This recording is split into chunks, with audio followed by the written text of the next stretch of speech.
Hey guys, কেমন আছো তোমরা সবাই? আশা করি অনেক ভালো আছো, আর আমিও অনেক ভালো আছি। আমি ঋতু চলে এসেছি তোমাদের সাথে নতুন একটা মিনি ব্লগ নিয়ে।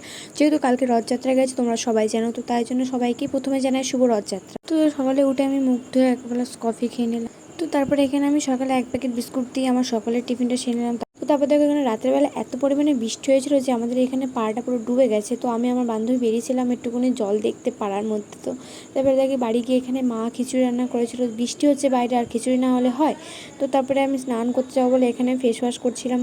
তারপর থেকে বাইরে আবার ঝুমঝুম করে বৃষ্টি শুরু হয়ে গেল, যেহেতু বর্ষাকাল পড়ে গেছে আর আজকে রথ বৃষ্টি তো হবে। দুপুরবেলা খাওয়া চলে এসেছে। আজকে ছিল মেনুতে খিচুড়ি, ডিম ভাজা, বেগুন ভাজা, পটল ভাজা, অনেক কিছুই ছিল।